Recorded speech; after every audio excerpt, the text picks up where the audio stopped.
paz. Olá, meus irmãos e irmãs de Ideal Espírita, vocês que nos acompanham aqui na Web Rádio Cristo Consolador de São Paulo, muito obrigado mesmo pela sua companhia. A nossa página Estação da Luz Espírita não tem fins lucrativos.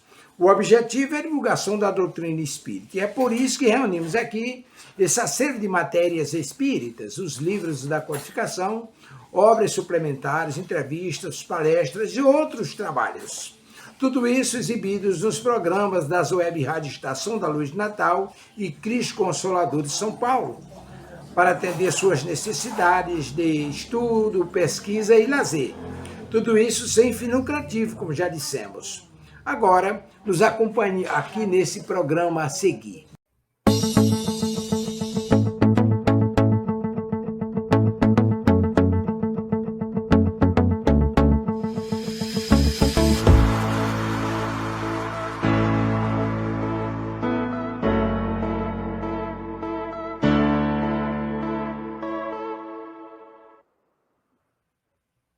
Olá, olá, olá, boa noite, boa noite, boa noite.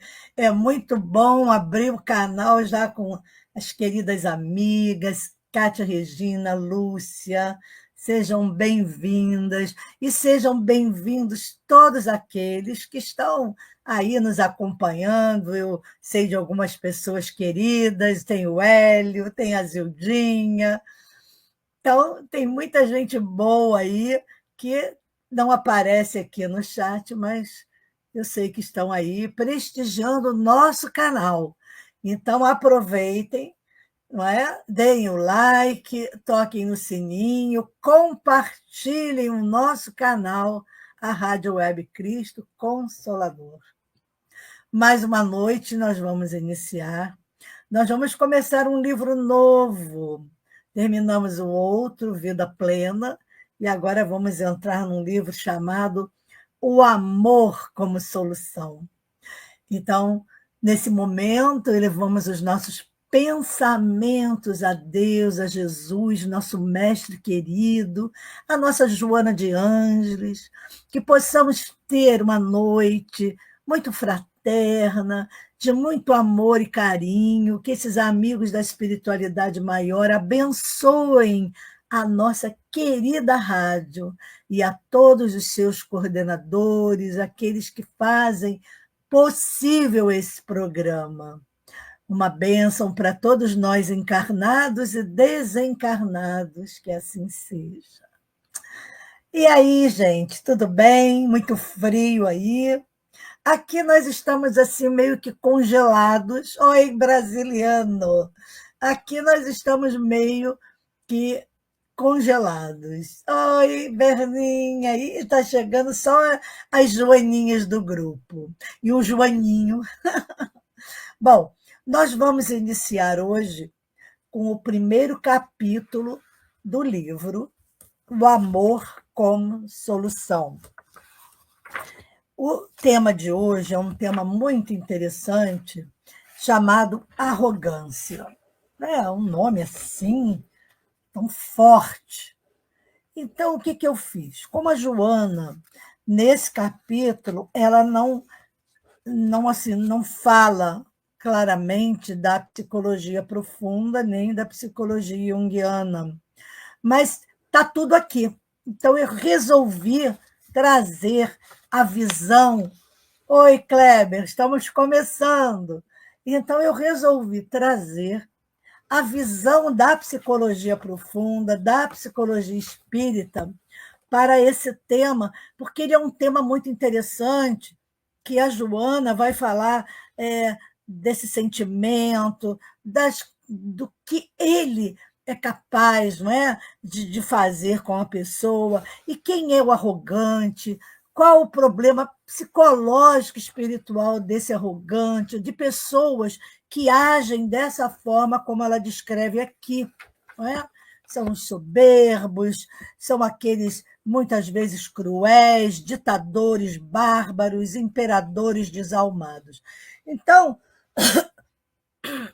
para que eu não vá apenas falando do livro em si, da lição, eu peguei essa lição e trouxe para nós, que, para mim, foi muito importante ter lido e interpretado isso da forma da psicologia, porque na psicologia profunda, que inclui a abordagem do Jung e a psicoterapia psicodinâmica, ela vai nos oferecer uma perspectiva rica para que a gente possa entender a personalidade arrogante descrita aqui por Joana de Ângeles. Bom, vamos falar primeiro do conceito de arrogância, que ela logo fala que a arrogância é uma síndrome de tormento interior. E desculpem, gente, com essa friagem eu estou meio, como diria minha mãe, estou meio goguenta. Nem sei o que é isso, mas ela falava isso. Bom, o conceito de arrogância como síndrome de tormento interior e insegurança, como ela diz, insegurança emocional, vai se alinhar perfeitamente com a psicologia profunda. Por quê? Ela enxerga o comportamento arrogante não como uma característica de força, isso é a psicologia, tá?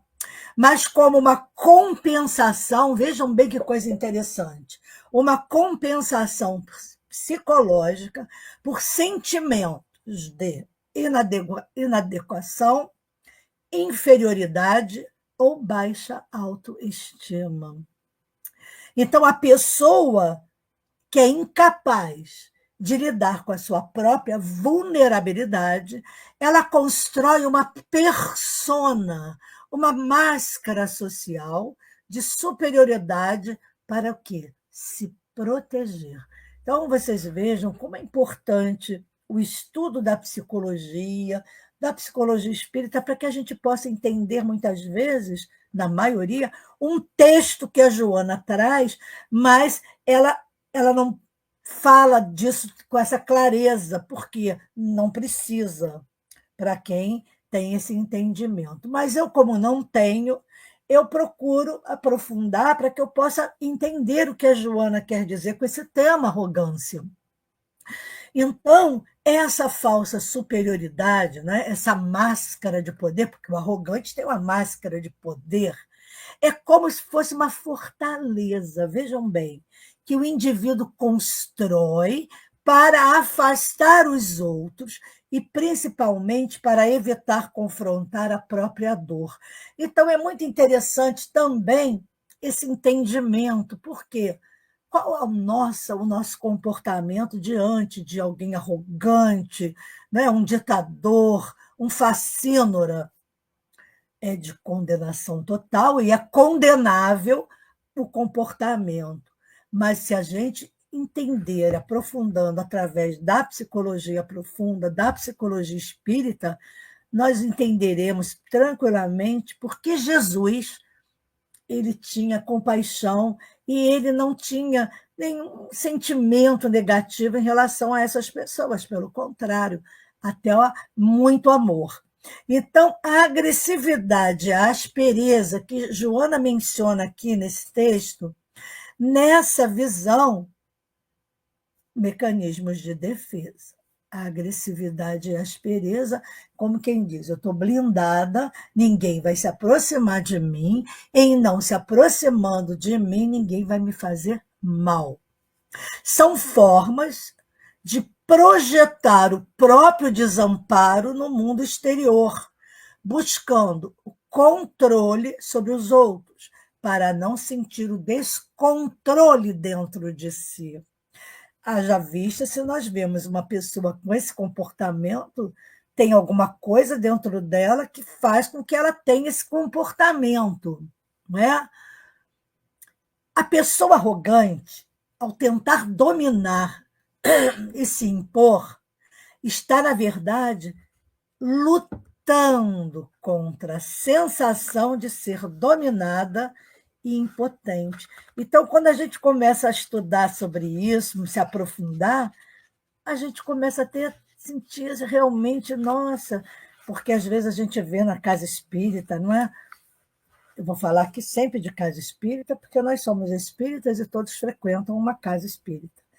Pessoas que têm esse comportamento arrogante, principalmente aqueles que têm algum cargo de confiança para desempenhar apenas a sua função jurídica da casa.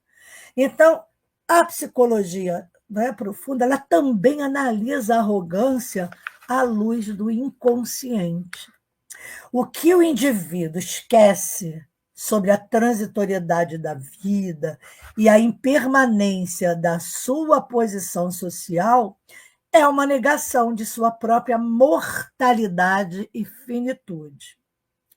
O estado alucinatório, aqui a gente pode falar estado alucinatório, entre aspas, de se sentir dono de todos e tudo, pode ser interpretado como um complexo de superioridade, onde o indivíduo está tão identificado com a sua persona inflada que perde o contato com a realidade. Então, ele se torna escravo da sua própria imagem, e o destino solitário e infeliz que Joana descreve aqui no texto é a consequência inevitável dessa desconexão. Então, a pessoa arrogante, ela se isola do verdadeiro amor e da conexão humana, porque ela enxerga o mundo através da lente distorcida da sua própria dor.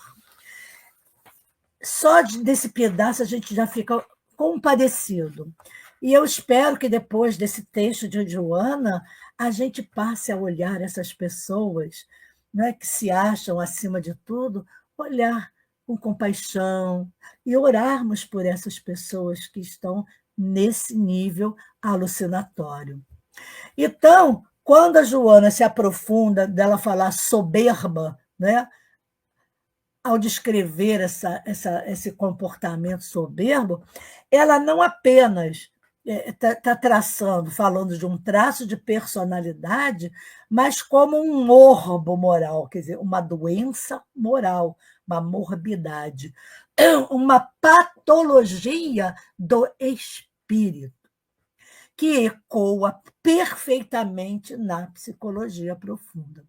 Então, a análise que a Joana faz da soberba como uma doença que acomete espíritos apegados às glórias terrenas ou ao poder temporal é central para compreendermos a dinâmica de uma psique desequilibrada.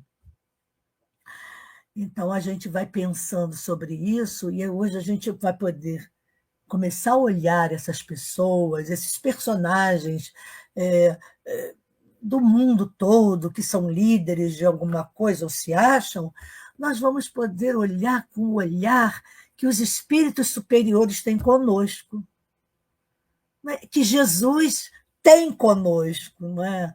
Quando ele olha para a gente e pensa, nossa, crianças realmente imaturas, não temos ainda desenvolvido em nós a maturidade espiritual. Então, é natural que existam pessoas assim. Então, é preciso que a gente passe a compreender. Compreensão não é questão de aceitar isso, a compreensão de entender isso. Então, quando a Joana fala da máscara, não é? Ela fala da máscara da persona e a hipertrofia do falso eu, ela está descrevendo a descrição de que soberbo assume a postura de um destemor aparente. A pessoa arrogante tem medo de nada, né? Ela estufa o peito, né? E passeia a personalidade com extremo cuidado para impressionar. Ela se alinha diretamente com o conceito de persona na psicologia junguiana.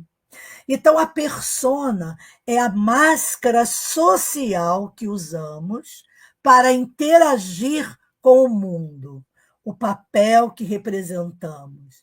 E na pessoa arrogante ou soberba, essa máscara não é flexível. Ela se torna rígida, inflada e desproporcional. Gente, está dando para compreender como essa palavrinha arrogância ela tem um desmembramento assustador até, porque o nome arrogância já é feio, né? Já tem um simbolismo ruim na nossa visão. Não, a gente vai olhar essa palavra, essa palavra arrogância, como como doença, como uma patologia, né? Seria o mais assim, não natural, não é? Então essa arrogância, nesse sentido, que é uma persona que se tornou patológica, o indivíduo se identifica de tal forma com a sua imagem pública de superioridade que perde o contato com o seu ser real. Ele nem sabe mais quem é ele. Então, essa hipertrofia dos sentimentos nobres, mencionada aqui por Joana, descreve precisamente esse processo. A pessoa se tornou tão focada em construir uma aparência de poder e sucesso que os sentimentos autênticos de humildade, compaixão e vulnerabilidade foram atrofiados, ou pior, distorcidos para servir a persona arrogante. Então, o indivíduo ele não teme porque não construiu um eu exterior, que na superfície é inatingível. Aí, quando a gente começa a olhar, eu estou falando até do que aconteceu comigo estudando isso aqui. Nunca tinha estudado tão profundamente esse, essa, essa qualidade aí de arrogante. Eu fiquei pensando, gente. Aí passou um monte de gente na minha cabeça. Um monte. Pessoas famosas, não tão famosas, aquelas que a gente conhece de perto. Aí eu fiquei pensando, exercício da tolerância. E o que a gente estudou na quinta-feira? A bondade, não é? O treinamento, a ação de sermos bons. Não é? Então, isso já está aí na nossa lista, inclusive, colocarmos o arrogante nessa lista de treinamento daqueles companheiros, né? Que, no final de tudo, o estudo coloca um tema que suscita um pouco de barulho, que é o perfeito ou a perfeita, que é uma arrogância disfarçada de humildade, de como eu sou boa ou de como eu sou bom. Os assuntos são complementares. Perfeito, Berninha, é isso mesmo. Bom, então a gente vai pensar o quê? Na psicologia profunda, entende-se que essa fuga da realidade ela não pode durar para sempre. É quando a idade chega, percebe o tão ridículo que foi durante. Bom, quando ele cai nisso, não é? Quando ele tem essa consciência de chegar mais idade e perceber. Ou eu vejo pessoas mais de idade que deveriam alcançar isso, mais arrogantes ainda. Então, como é uma doença, se não for tratada, não é do nada que, mesmo na velhice, se reconheça que não é arrogante. Então, essa fuga da realidade também não pode durar para sempre, porque nada é para sempre. Para sempre é só o amor, é só o bem. Então, nada além disso é para sempre. Então, a Joana descreve a crise que inevitável acontece dos acometidos de qualquer sofrimento, desmontam os equipamentos da aparência e tremem de medo. Aí a gente vai falar do que nós estamos estudando na quinta-feira, o sofrimento. O sofrimento, nessa visão psicodinâmica, é o que penetra a máscara da persona e força o indivíduo a confrontar o seu verdadeiro eu, ou self. Para isso é preciso que ele atravesse a sombra. Vamos relembrar o iceberg, na sua ponta, né? Aquilo que nós mais ou menos conhecemos. E abaixo dessa ponta, não temos noção do tamanho desse iceberg, que esconde, muitas vezes, nas profundezas do oceano, a origem de todos os nossos problemas e sofrimentos. Mas eles só vão emergir quando os gatilhos ou os padrões de comportamento são continuados, aquilo começa a mexer dentro de nós e vai subindo para a superfície. Aí é o momento em que a Joana fala do autodescobrimento, fala do auto-perdão, do desenvolvimento do auto-amor, justamente por isso, porque começa a chacoalhar dentro de nós isso que está emergindo. Então, o medo que essas pessoas sentem não é apenas do sofrimento externo, não. É o medo de si mesmas, da fragilidade, porque ela usa uma palavra muito interessante, que eu vou até falar aqui, quando ela fala, não foge de si mesmo, e sim nem dos acontecimentos, demonstrando a fragilidade do barro carnal que reveste o ser real. Então, quando a gente fala, né, da fragilidade do barro carnal, o que eles veem quando a máscara cai é a própria sombra, a parte do inconsciente que eles reprimiram e negaram. O soberbo, ele vive numa fuga de si mesmo. Olha que interessante.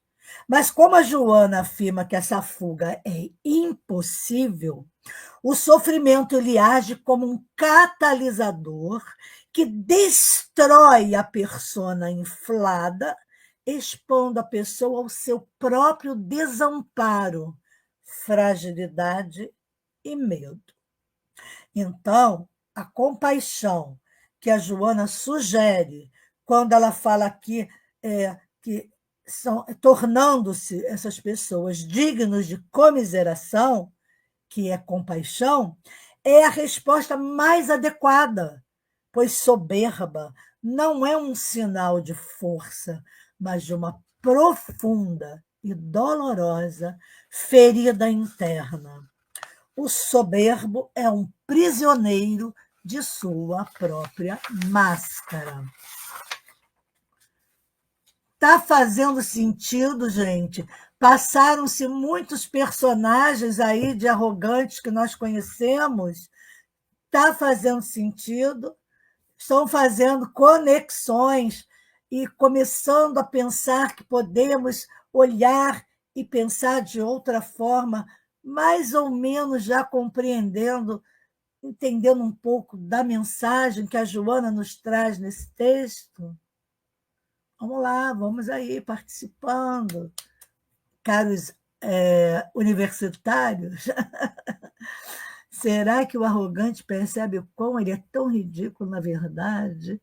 São almas que trazem em seu inconsciente um trauma muito grande? Sim, sim.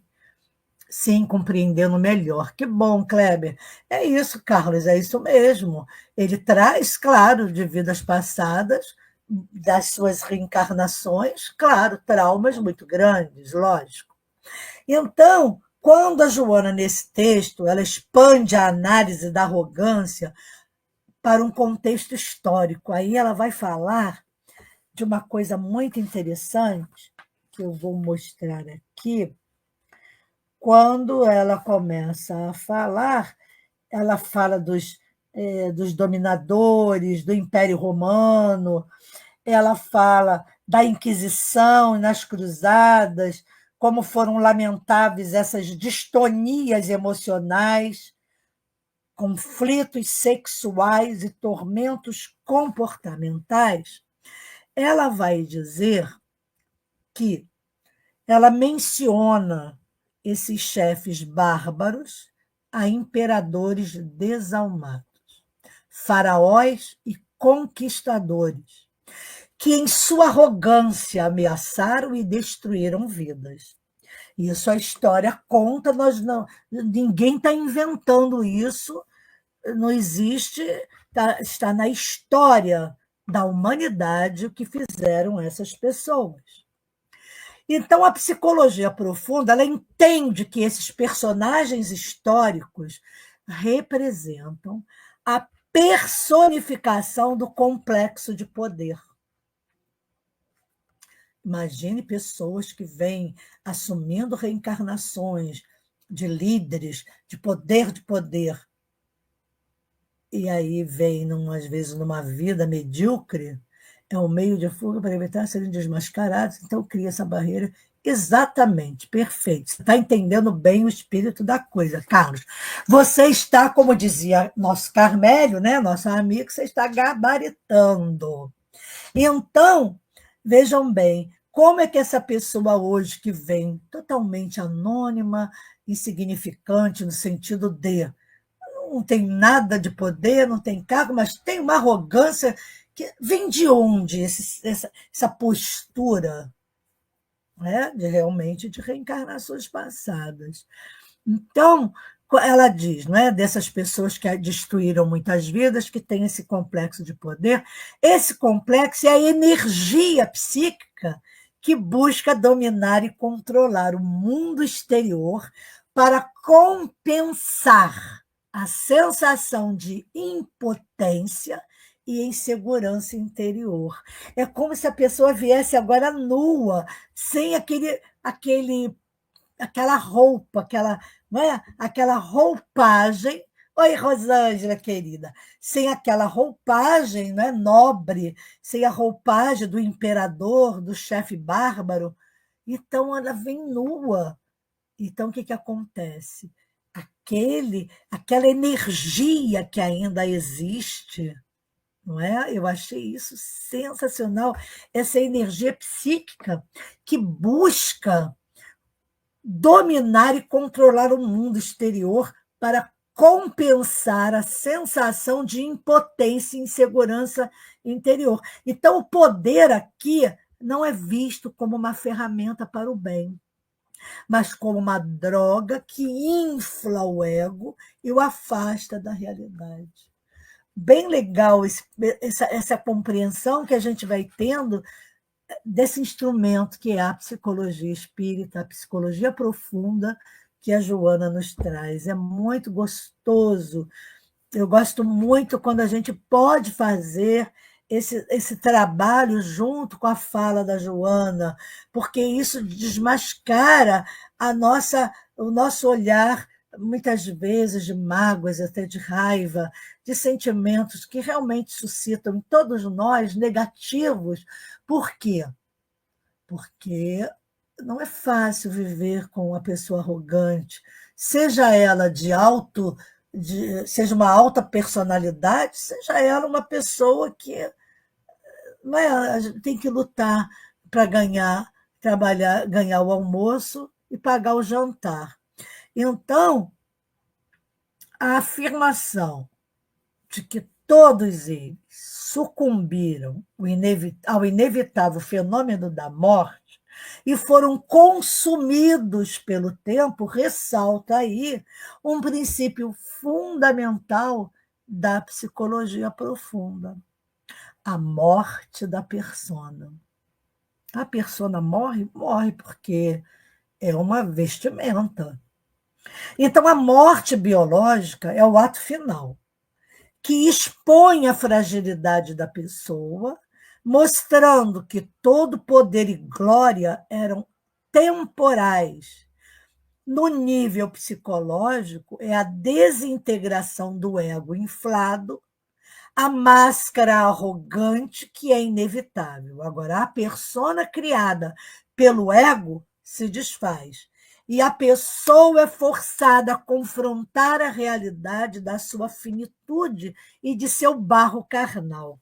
Então, eu quero fazer aqui umas falas um pouco bacanas da Joana dentro do texto, quando ela diz que essa gente toda deixou sinais da decadência, né, que os acometeu antes da morte. Isso quando não foram desapiados das situações grandiosas a que se guindaram, invariavelmente através do crime, do suborno e de recursos deploráveis. Então, ela fala aqui, quando eu falei dos faraós, é porque ela fala assim: faraós e conquistadores do mundo que passaram pelo planeta, ameaçando e destruindo vidas, todos sucumbiram ao inevitável fenômeno da morte. Alguns malsinados depois e consumidos pelo tempo. Aí eu quero falar primeiro de Jesus, para depois eu comentar o que a Joana fala aqui, porque aí eu não pude fazer isso tão a fundo, porque senão ia ficar gigantesco. Então, a gente vai complementando com o próprio livro, né, do que a Joana está falando. Então, ela agora vai falar do contraste com Jesus lá no pretório, que é o ponto central dessa análise que a Joana está trazendo, que ela descreve um Pilatos arrogante, no fastígio da mentira, que examina Jesus, procurando descobrir onde estão a sua força e o seu poder, mas ele não consegue encontrar elementos externos para isso, né? Então, a psicologia vai explicar essa dinâmica da seguinte forma. Depois eu vou explicar. Agora a gente vai falar, vamos falar dessa questão de Pilatos com Jesus. Então, ele é arrogante, procurando descobrir onde está a força de Jesus, o seu poder, e olha para ele de uma forma arrogante. O que fazia ser incomum, né? Esse pobre coitado já desfigurado, quando chega a Pilatos, ele já tinha apanhado, já estava muito numa aparência de sofrimento puro. Então, ela diz que, acostumados às aparências, às coisas vãs, não tinha como compreender o homem, aí com letra maiúscula, simples e combalido, que estava diante dele, na sua dependência. Ignorava, no entanto, que era exatamente essa fraqueza que o tornara imbatível. Essa submissão às circunstâncias que dele fez o vencedor. Vencedor também com letra maiúscula. Pilatos, então, atordoado, não conseguiu compreender a coragem e a resignação que lhe exornavam o caráter. Não lhe estava submisso, apenas deixava-se conduzir pelos acontecimentos que lhe confirmavam a autenticidade de Messias, do Messias prometido ao povo igualmente soberbo. Nas imensas pugnas entre os seus discípulos e os dominadores do Império Romano, ressurgiu a mesma grandeza quando os magotes de prisioneiros, aparentemente derrotados, enfrentaram as feras, a crucificação, as fogueiras, o exílio, as ulcerações e castigos mais perversos sob o olhar vigilante dos poderosos do momento. Ali estavam os fortes das indumentárias da fraqueza e os tímidos e covardes nas roupagens da força enganosa. Todos passaram pela esteira do tempo, constatando-se depois que verdadeiramente os que lhe foram vítimas demonstraram a incomparável resistência do mal, enquanto aqueles que pensaram em esmagá-los sucumbiram ao peso da própria vulnerabilidade, como a psicologia vem mostrando a vulnerabilidade desses soberbos.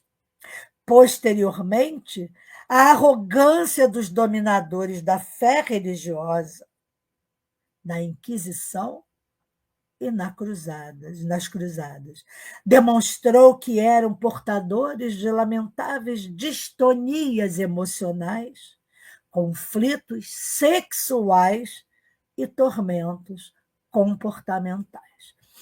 Fazendo aqui um pequeno parênteses, onde a Joana sempre, dentro de todas as distonias, quando ela cita fatos históricos profundos, inclusive de Paulo, ela fala dos nossos conflitos sexuais. Quanto maior a crueldade com que agiam, mais fraco permaneciam no autoconceito que se faziam. Se achavam, né, a última bolacha do pacote.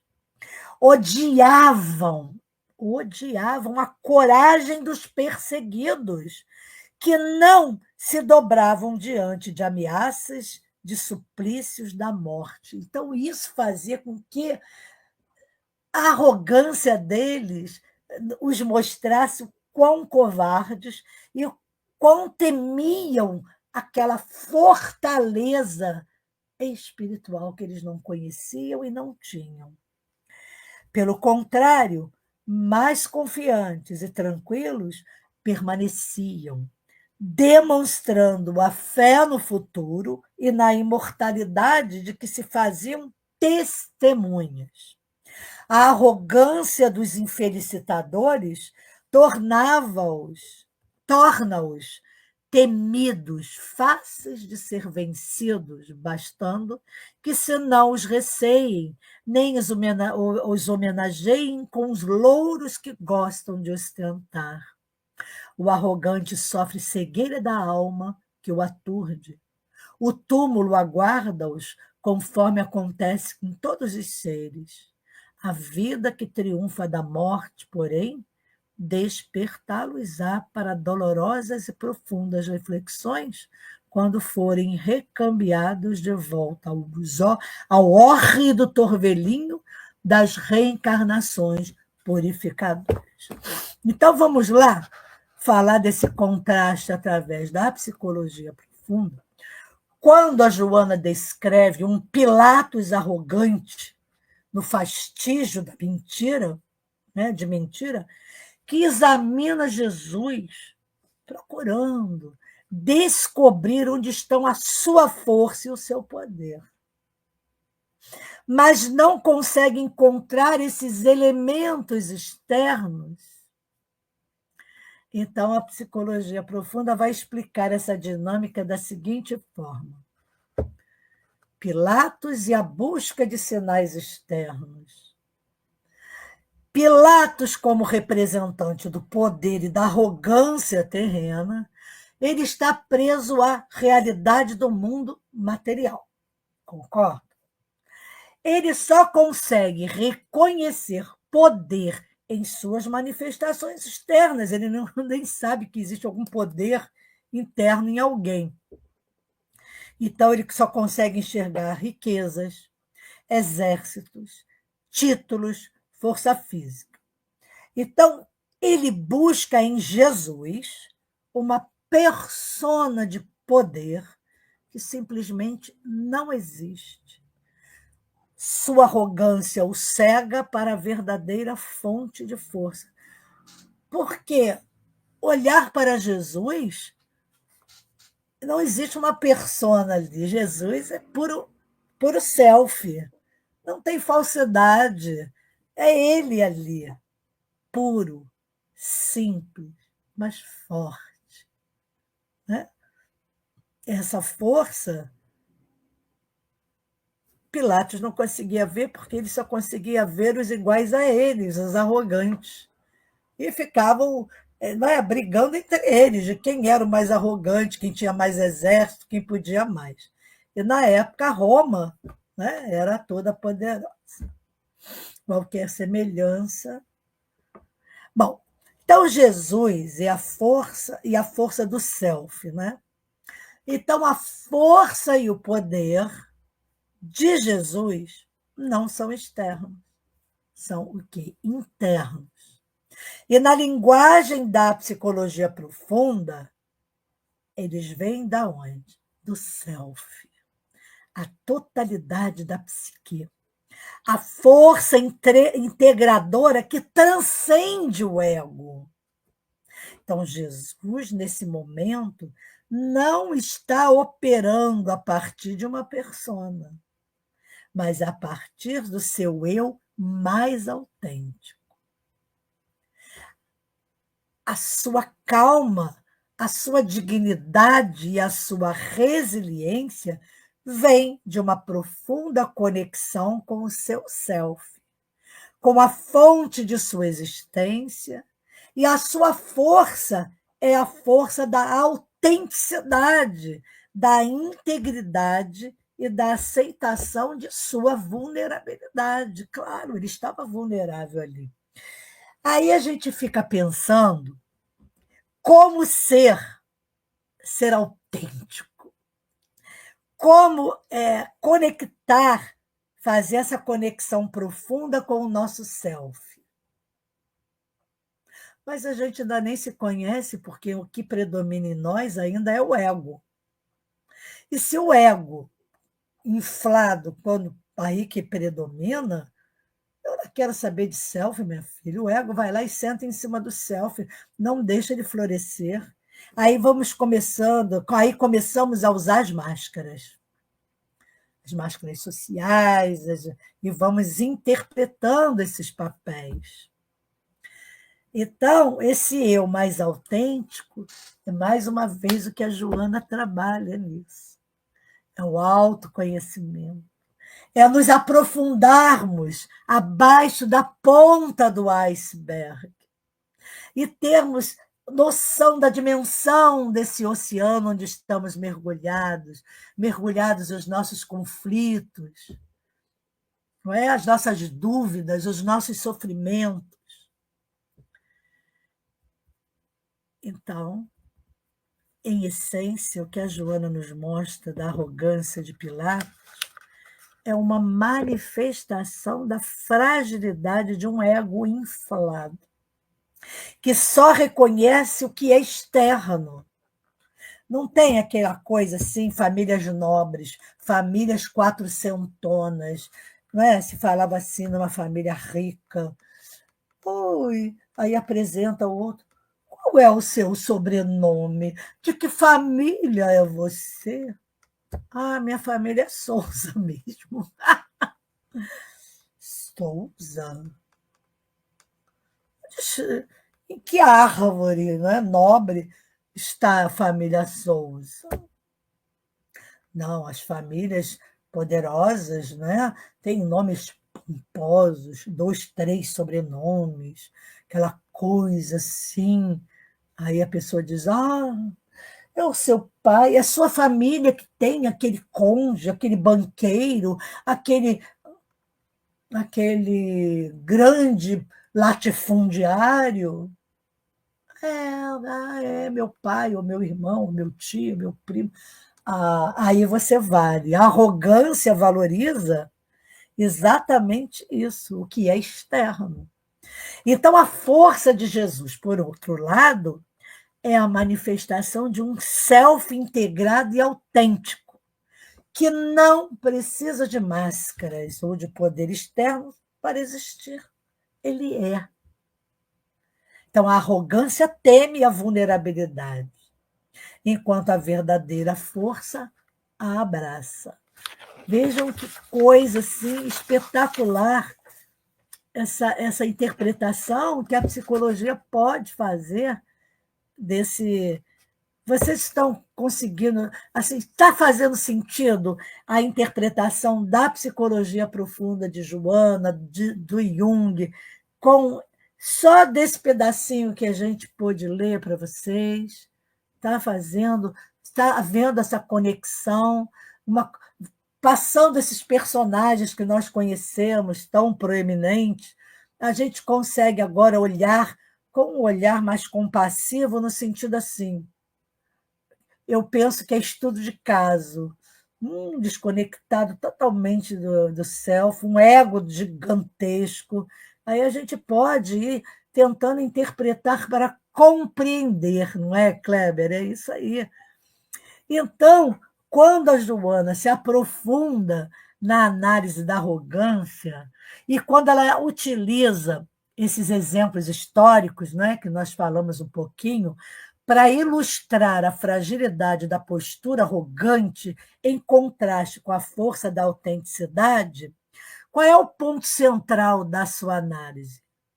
Reside na cegueira do arrogante, que se manifesta tanto em indivíduos como em instituições. Um dos processos humanos mais difíceis é ser exatamente ser quem, não é, Kátia? Ser o quê? Se a gente não entende esse processo. Então, também, não só indivíduos, como instituições arrogantes. Então, essa cegueira da arrogância que ela fala aqui é o paradoxo de Pilatos. Porque essa passagem de Pilatos ela é um excelente exemplo do que a psicologia profunda chamaria de quê? Incompetência emocional ou espiritual. Pilatos, acostumado às aparências e coisas vãs, representa essa persona inflada pelo poder, pela glória terrena. E a sua incapacidade, né, a incapacidade de Pilatos de compreender a força de Jesus, decorre de uma limitação fundamental. Ele só reconhece o poder quando este se manifesta externamente. Então, se eu chego de chofer, num carrão, numa BMW, eu estou expondo, manifestando, né, o meu poder, nossa, o meu status. Mas se eu chego de aplicativo ou desses táxis comuns,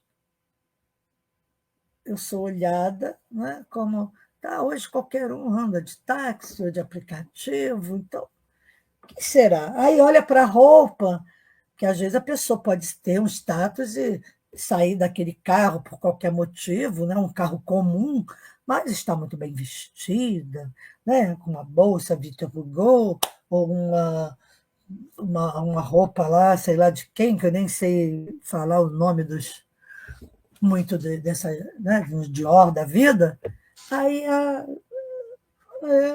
coitada, né, mais uma pobre aí chegando de carro. Então, quando Jesus, por outro lado, demonstra essa força do self autêntico, é assustador, não é? Que não precisa de máscaras, a sua fraqueza e submissão às circunstâncias não são passividade. Não é porque eu sou um autêntico que eu sou passivo, estou tranquilo. Mas essa passividade é a manifestação de uma profunda aceitação de seu propósito. Qual o propósito de Jesus? Minha filha, muitos Pilatos aí, muitos salvadores, exatamente. Então, a verdadeira força de Jesus, né, porque essa postura, na visão psicológica, desarmou a arrogância de Pilatos. Porque a força de Jesus era interna, é a resiliência de quem está alinhado ao seu ser essencial. O arrogante é, paradoxalmente, fácil de ser vencido porque a sua fortaleza ela é superficial, construída sobre mentiras e aparências. E como Jesus sabia, né, não é, seria arrogante, eu sou o dono da verdade, não. Eu estou aqui com um propósito a pedido de meu Pai. Eu e meu Pai somos um só no sentido de eu falo, a minha boca fala exatamente o que o Pai me diz, me fala, me orienta ou me ordena, não importa. Jesus era obediente a Deus. E ser obediente a Deus não é um símbolo de fraqueza. Ser obediente a Deus é demonstrar a sua grandeza espiritual diante da grandeza de Deus, a sua humildade naquele que a gente fala sermos servos fiéis. E Jesus é um servo fiel à vontade de Deus. Isso precisa ficar muito claro. Então, essa arrogância institucional também, como foi a Inquisição, as cruzadas, sob a ótica da psicologia profunda e da psicologia espírita, a Joana expande essa análise da arrogância individual para a esfera coletiva institucional, citando a Inquisição e Cruzadas, mostrando particularmente nesse texto que é riquíssimo para uma análise que combina a psicologia profunda com a psicologia espírita. Quando ela fala aqui, eu li para todos nós, quando ela fala de distonias e conflitos psicológicos. A afirmação de que os dominadores da fé religiosa, e a gente agora parou para pensar no monte de dominador religioso, eram portadores de lamentáveis distonias emocionais, conflitos sexuais, tormentos comportamentais. Isso é um ponto crucial, porque essas pessoas dominadoras da fé religiosa, elas falam muito disso, né? Elas combatem o diferente, elas combatem as minorias, né? Do grupo LGBTQIA+, elas falam da cor da pele, elas têm tormentos muito profundos para viver falando e pregando isso em nome de Deus, usando o nome de Jesus. Quando Pilatos, diante dele, fica com aquela cara de cachorro que derrubou o vaso. Então, a psicologia profunda interpreta a crueldade extrema como um sintoma de profundo sentimento, de sofrimento interno. O ódio projetado sobre os perseguidos na verdade, o ódio que esses indivíduos sentem por si mesmos, por suas próprias fraquezas e conflitos não resolvidos. A violência contra o outro é uma tentativa desesperada de suprimir a dor interior, de silenciar a voz do inconsciente que lhes aponta a própria imperfeição. Gente, isso é de um sofrimento atroz. Eu não gostaria de estar nesse momento aí. Com certeza já estive e hoje fujo disso como o diabo da cruz, porque é uma reencarnação de esforço diário para não cair na tentação de resquícios antigos de orgulho, de vaidade. Temos que nos siliciar nesse sentido para não repetirmos o fracasso de reencarnações passadas. Então, o complexo de inferioridade compensado, como ela diz, ela fala que quanto maior a crueldade com que agiam, mais fracos permaneciam no autoconceito que se faziam. E isso descreve perfeitamente o mecanismo de compensação psicológica. Então, a violência, o fanatismo religioso, que ainda existe até hoje, como antigamente, era uma tentativa de compensar, uma profunda insegurança e um sentimento de inferioridade. A gente vê nos discursos puritanos de certas pessoas, né, proeminentes, que sabe que tentam esconder o seu passado, agora vestidos com a máscara da pureza. Então, eles odiavam a coragem dos perseguidos, porque essa coragem era um espelho que lhes mostrava a própria covardia interna e a incapacidade de enfrentar seus próprios conflitos. Também a Joana faz uma análise aqui, né, dessa perspectiva da psicologia espírita, que transcende o plano puramente psicológico e se estende para a dimensão espiritual. É aí que vem o grande, né? As dolorosas e profundas reflexões após a morte. E quando ela fala, né? E o hórrido torvelinho das reencarnações purificadoras. Temos aí as grandes expiações. Indicam uma visão de causa e efeito moral ou karma, não é? Como dizem também. Então, na psicologia espírita, os tormentos comportamentais e distonias não são apenas resultados da história de vida do indivíduo, mas também reflexos de ações de vidas passadas, como lembrou bem nosso amigo Carlos.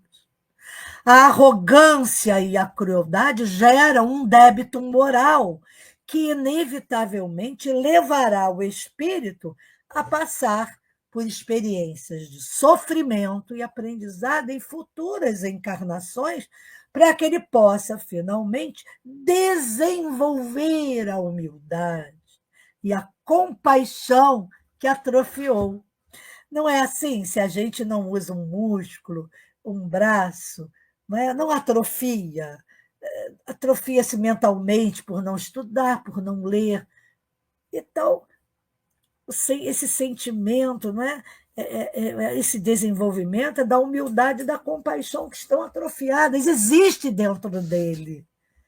Ele apenas não consegue enxergar. Então, a morte, nessa visão, não é o fim, mas o início de um processo de autoavaliação e reparação espiritual. Então, em suma, o que a Joana, antes de encerrarmos aqui, que eu vou ler o texto dela, que é muito lindo, o final, a arrogância descrita por Joana como a cegueira da alma é um mecanismo de defesa tão frágil quanto a vida terrena que a sustenta. Então, através desses exemplos históricos, ela vai nos mostrando que a verdadeira força reside na autenticidade e na vulnerabilidade, e que a jornada para superar tudo isso, olha o processo aí, gente, é um processo doloroso, mas inevitável, de autoconfrontação e purificação. Espetacular, né? Isso traz conforto de saber que todos nós, mesmo que não possamos não ser hoje arrogantes, mas já fomos, mas ainda temos orgulhos dentro de nós, é como ontem nós falamos na lição, não é? É uma escolha. Ou fazer o bem ou o bem. A gente aqui tem que escolher. Aí a Joana encerra nos trazendo uma palavra de conforto muito grande quando ela diz assim: faze-te simples e puro de coração. Abraça a humildade e penetra-te da certeza da fragilidade que te é peculiar, adquirindo forças no amor e na fraternidade, que deves espalhar por onde transites. Aquele que encontrou Jesus aprendeu como ele que somente existe força na ação do bem, inestancável, tornando-se fraco com os frágeis e vitalizado com os que se dedicam ao dever. Não temas, portanto, os arrogantes, os poderosos do mundo, os vencedores de um dia que passarão, deixando pegadas de dor e de sombras após o trânsito carnal. De todos eles, compadecendo-te, porque não fugirão a consciência pessoal nem a cósmica. Que Deus ilumine.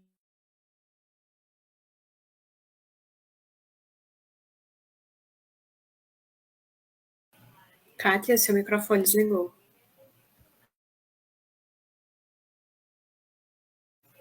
Kátia? Força e coragem para que possamos continuar nessa estrada que nós estamos, através da nossa força e da nossa coragem, caminhando por ela. Que Deus abençoe a todos nós. Não esqueçam do like, que é muito importante. Compartilhem o trabalho da Rádio Web Cristo Consolador. Uma boa noite e fiquem com Deus.